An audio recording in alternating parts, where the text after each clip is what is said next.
So Kanye was on Clubhouse and was talking about back when Diddy and Meek and all these other rappers were criticizing him and telling him to stop what he was doing.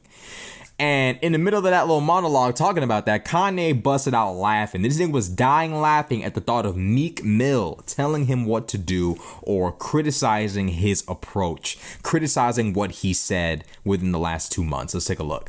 And they're like, well, we can't go get, oh, you know what? Let's go get celebrities. Let's go get Puff Daddy. Let's get Dave Chappelle. Let's go get Meek Mills. What made somebody think Meek Mills could say something to me? Lace's journey, salute. No, this is the funniest thing of everything. Yo, man, I'm about to start crying, laughing, man. Somebody thought Meek Mills. Sorry. No, I'm sorry. Meek's a gangster. I'm not going to get to my joke. Gangster, gang. Meek is a gangster, man. Somebody said, oh, Meek. No, I'm literally in tears. Your world tour or your girls tour, right? Hold on. No, somebody's like, it's like Meek. This nigga Kanye was dying fucking laughing, right? Nigga dying laughing. Now, Meek Mill had a response. Meek Mill said this. He said, "Never lost my mind for fame or money. I still have my family," which is a shot at Ye losing his family. "My people respect me," shot at Kanye losing the respect of the black community. "I'm freeing people from prison." Okay. "I'm doing community service all month with children up close and personal. I'm chilling with my son and his friends today. Y'all are on Clubhouse at 50. Now, you know, Kanye is free to have whatever opinion he wants to have. Kanye is an American citizen. He's one of the greatest Americans of all time. I admire Kanye. I love Kanye. But I did disagree with his anti-Semitic, arc, his anime arc that he's had recently. I didn't like it. That's just my personal opinion. But I'm glad that Kanye is in a country where he is free to express himself and his beliefs. Now, this nigga laughed his fucking ass off at the thought of Meek Mill telling him what to do, which is a little bit... Here's the thing about Kanye, right? My biggest fear, my biggest concern for Kanye is that it seems like nobody can tell him shit. I've said it before and I'll say it again. The only nigga that could possibly tell Kanye what to do is Drake. Facts. Drake is the only one that could possibly tell Kanye, like, nigga, listen to me. Like, he's the only one. And a lot of y'all Kanye fans are going to get a comment and say, Kanye treats Drake a lot different from how y'all treat him. Y'all fans who don't, Kanye treats Drake a lot different from how y'all do. There's a power, there's a respect there. Drake's the only person that could tell him shit. And Drake, as we all know, never talks about anything. So Kanye's laughing his ass off at the thought of Meek Mill telling him what to do or what to say or telling him that he's wrong. And my biggest fear for Kanye right now is that nobody can tell him anything. Nobody can tell him shit. And it scares me. It concerns me because Kanye has been fucking up for a while now. He's been fucking up. He's been saying a lot of crazy things. He's been going in a lot of crazy directions. And although I support Kanye in doing as he pleases and saying as he pleases, there is a limit, right? There is a limit to where, there's a limit to everything. And it seems to me like Kanye is in the frame of mind to where nobody can tell me shit. Nobody can tell me anything. And that bothers me. That can't tell me nothing. Attitude Kanye got, it's never wise to have. Absolutely not wise. For example, when Kanye came out and spoke about the Jews, Kanye would have been a lot more helpful if he told us which Jews were ripping people off. If he told us which Jews were giving athletes and actors and rappers these fucked up contracts, he would have helped a lot, but he wouldn't do it. He wouldn't tell us who it was individually. He wouldn't tell us. For what reasons? I don't know. But he wouldn't tell us.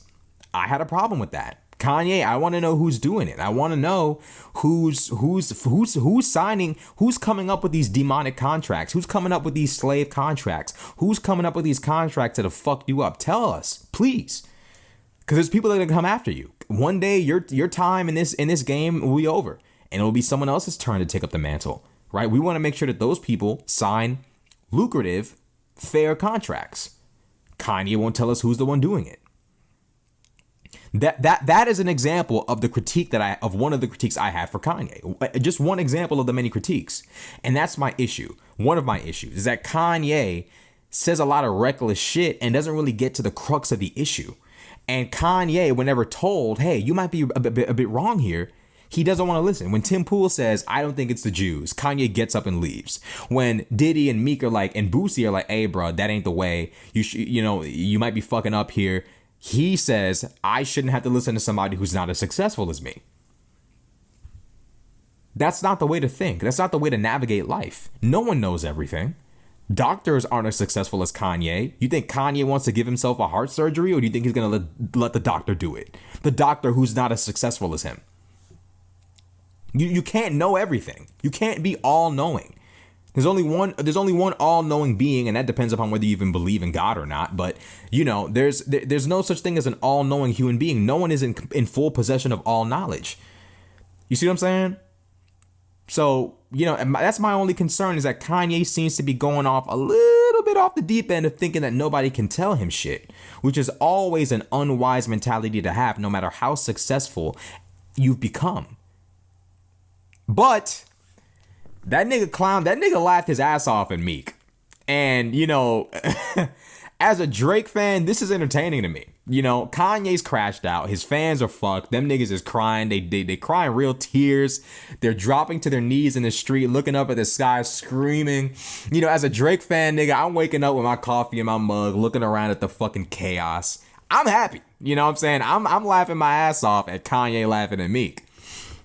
No one seems to take Meek seriously anymore. Ever since, Meek had a chance, right? Meek, when Drake brought Meek back to life, he had a chance. When Drake brought Meek back to life with Going Bad, there was an opportunity there for Meek to come back and become what we always thought of him as. Philly gangster, real nigga, street nigga, yelling about the rollie on the wrist and all of that crazy shit. You know what I'm saying?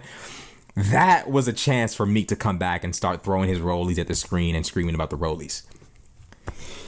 Somewhere along the way, Meek fucked up. Meek starts tweeting about vibrators and, doing the fucking shit the camera with the fucking Ice Spice remix.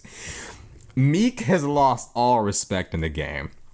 And, I don't know when people are going to realize this, because a lot of people were in the comment section like, oh, Kanye don't understand. Meek really a real nigga. He a street nigga. You think Kanye respects gangsters? Kanye came into the industry and took the entire rap industry from gang members. All these hard street niggas, tattoos, do-rag, all of that shit, Kanye took the entire industry from them. Kanye took the rap industry from 50 Cent. Kanye took the rap industry from the gangster image. He ripped it away from them. He's the reason why people like Drake can exist. Kid Cudi can exist. All these non-gangster, non-tough niggas, they exist because of Kanye.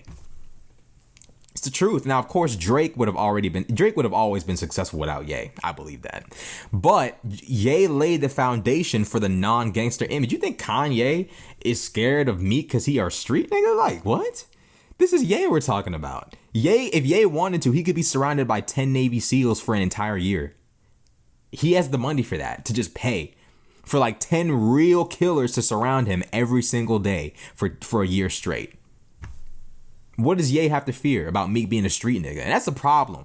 Y'all niggas want the problem between Ye and Meek to be solved with street shit. Why does that even have to be a factor? Why? Why is this even a part of the discussion? At the end of the day, Meek and Ye can solve their issues without trying to kill each other. Meek and Ye can discuss whatever it is they need to discuss or solve whatever problems they need to solve without trying to kill each other. Meek being a street nigga from Philly shouldn't matter. They're too old for that, too grown for that, too successful for that to even be a factor in this discussion. But yeah, it's been a while since niggas have seen Meek in that light. It's been a hot minute. It's fucked up, but it's the truth. It's been a while since niggas have really seen Meek that way. It's yo, it's just crazy to me. Meek had such a different image back in the day, and now Kanye is laughing himself damn near to death at the thought of Meek Mill telling him what to do. The age of the gangster is over. The age of the real nigga is over, bro. I don't know what more it's gonna take, bro. Drake has been running the game for 13, 14 years, and y'all still don't get it yet, do y'all? Y'all still don't get it at all. This man's been running the game for 13 years and y'all still think that Meek being a street nigga is what matters here. What matters is who's right and who's wrong. But at the end of the day, that's what it is. You know, Kanye doesn't respect Meek. Kanye doesn't want to listen to anybody. And Meek's reputation has taken such a massive hit that, you know, niggas just don't take him seriously anymore. It's unfortunate, but it is what it is. This is the current state of hip hop, and we'll see where things go. You know, we'll see where things go. But that's all I got to say about that. Like, comment, subscribe. I'm out.